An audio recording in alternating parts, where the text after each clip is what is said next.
Why earning more often makes people poorer and nobody talks about it.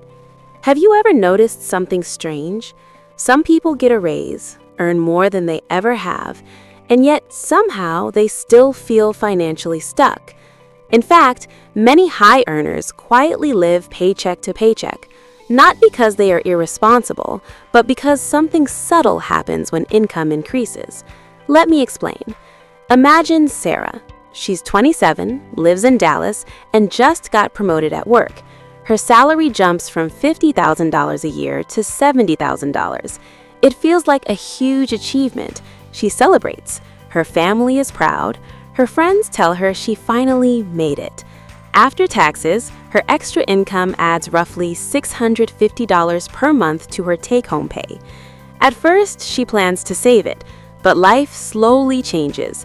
She moves into a nicer apartment. Her rent goes from $1,200 to $1,800 per month. That alone uses almost her entire raise.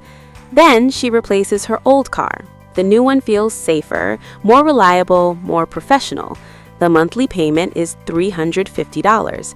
She also starts going out more with coworkers, new restaurants, weekend trips, slightly better clothes for work, small upgrades that each feel reasonable on their own. By the end of the year, Sarah earns more money than ever before, but her savings barely changed. Her stress feels almost the same. This isn't unusual. It's actually very common across the United States and Europe. The hidden problem is not low income.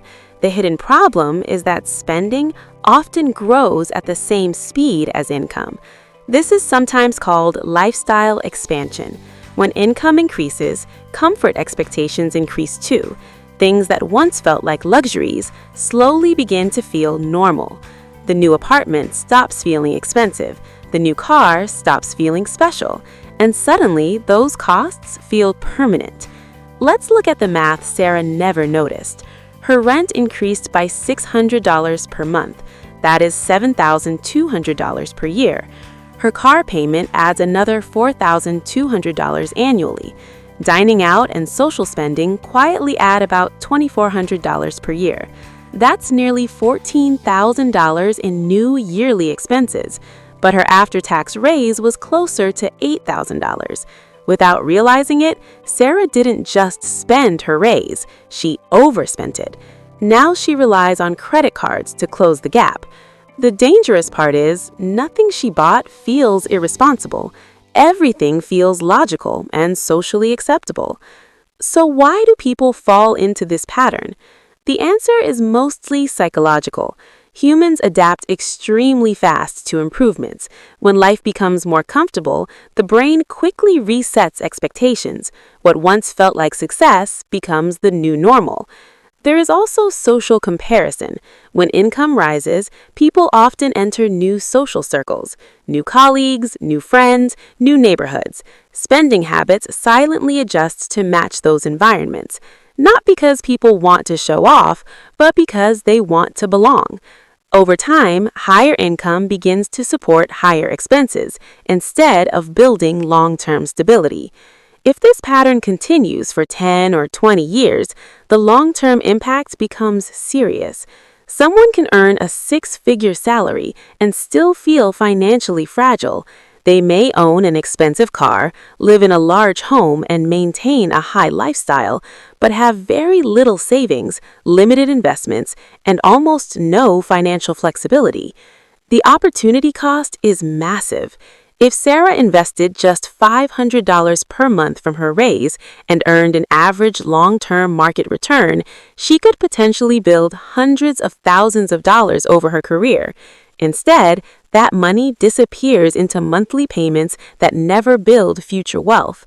Financially intelligent people don't necessarily earn less, they just think about raises differently. When their income increases, they don't immediately upgrade every part of their life. They often allow small lifestyle improvements, but they intentionally keep their core expenses stable. They treat raises as a chance to increase ownership, not consumption. They quietly direct extra income toward investments, retirement accounts, or eliminating debt. From the outside, their lifestyle might not look dramatically different, but over time, their financial stability becomes dramatically stronger. The uncomfortable truth is this: earning more money doesn't automatically make someone wealthier. How someone reacts to earning more is what determines their financial future. The goal isn't to avoid enjoying life or upgrading comfort.